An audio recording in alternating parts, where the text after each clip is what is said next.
President Lorenzo, President Costa, Chairperson Yusuf, fellow leaders, presidents, prime ministers, ladies and gentlemen.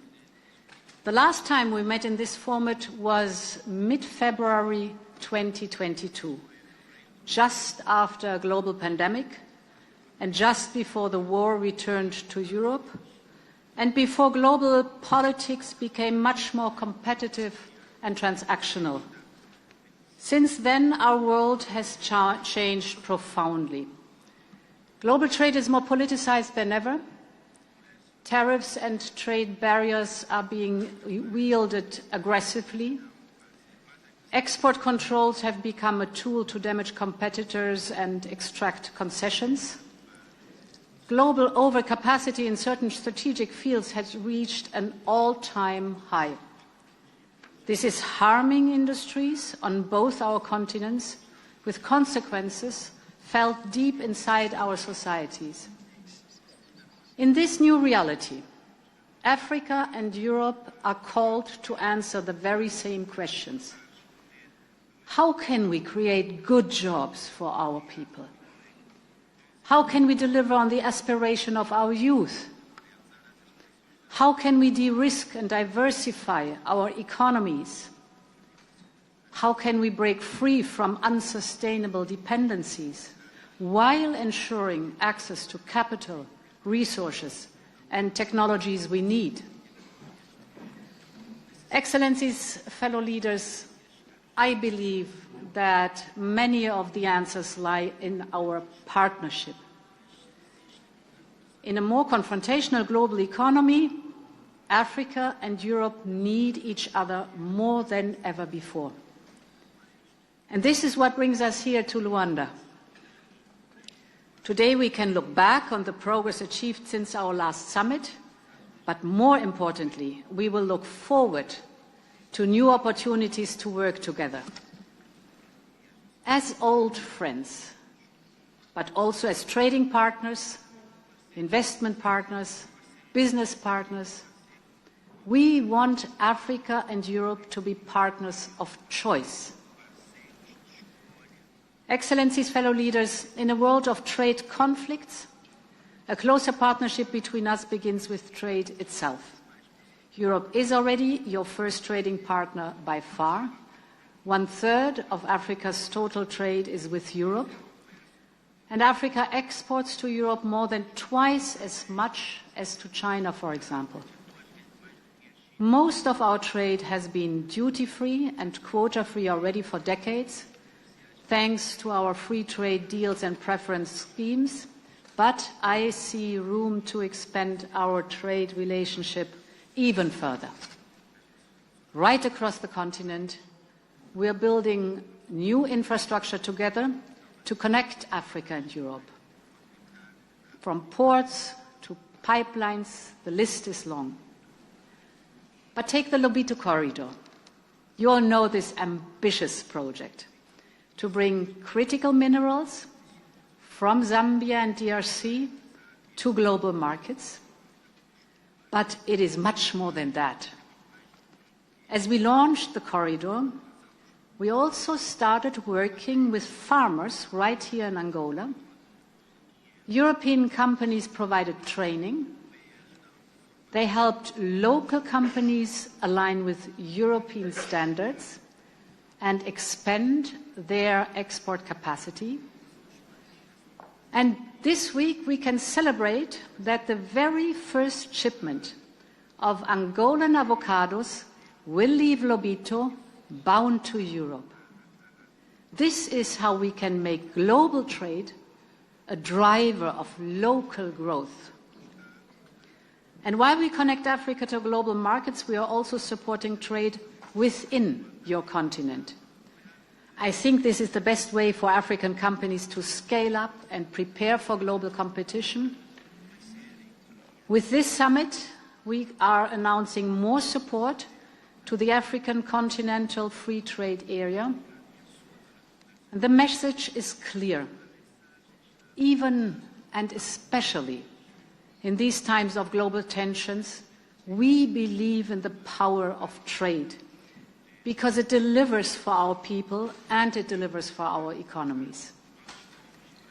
Excellencies, fellow leaders, together with trade comes investment. And this is the second point I would like to address.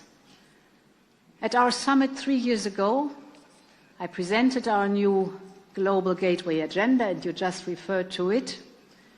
And in these 3 years, you have all seen what Global Gateway stands for.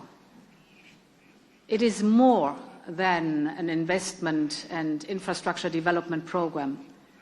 It invests in local jobs and local value chains. And this is what makes it unique in the global investment landscape. Other investors might follow a different playbook by building factories, whether in Africa or in Europe, but staff them with foreign workers. They drill, they mine, and they take the profits away. They often leave a legacy of unsustainable debts. This is not Europe's model. When we invest in the local processing of raw materials in Namibia or Zambia, when we build pharmaceutical industries from Senegal to Rwanda, when we bring data cables to the Maghreb and East Africa, these investments are truly in our mutual interest. They enable to move higher up the global value chain. They create new jobs for African youth, new skills for researchers, new businesses opportunities for African companies. And while doing so, we also create new markets for European companies and strengthen our European supply chain. So a true win-win situation. When we launched Global Gateway, we aimed to invest 150 billion in Africa by 2027. So far, we have already mobilized more than 120 billion euro, so we are well on track to meet our target.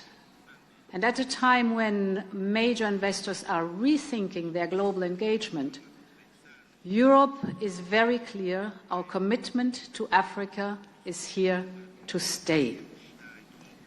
And this leads me to my third and final point, about one sector where it is particularly urgent to scale up investment. The global clean transition is now in full swing. Last year, over 90% of new energy capacity installed worldwide was renewable. Solar and wind have replaced coal as the leading source of electricity worldwide. But out of $2 trillion invested in clean energy globally in 2024, only 2% came to Africa, the continent with 60% of the world's best solar potential. This cannot be. It leaves 600 million people without electricity and 4 in 5 families without clean cooking options. Every person should have access to clean energy. Every continent should enjoy cheap energy. And this is why, together with President Ramaphosa, we launched a campaign. We called it Scaling Up Renewables in Africa. And at the G20 summit earlier this week, we reached 15.5 billion euros in global pledges. This is great news, and I want to thank the many leaders in this room that contributed. With the contributions made by governments and the private sector, we will bring electricity to millions of people across the continent. And this is also why we have pledged at the International Energy Agency's Clean Cooking Summit to deliver as Team Europe more than 400 million towards clean cooking projects in Africa. Because a just transition must be for all, and it must be made in Africa. Excellencies, fellow leaders, our partnership was born 25 years ago at the dawn of a new century. Back then, leaders from Africa and Europe agreed on a fundamental truth. Our continents have different histories, but we share the same destiny. What our predecessors called destiny has become reality today. Our prosperity is more connected than ever. We both need to build the industries of tomorrow. We both need to make the most of our talent and resources and get rid of dangerous dependencies. The case for Africa and Europe to join forces is overwhelming. So let us find new ways in doing so. Let us walk this path together. Thank you very much, and I wish us a very successful summit. Thank you.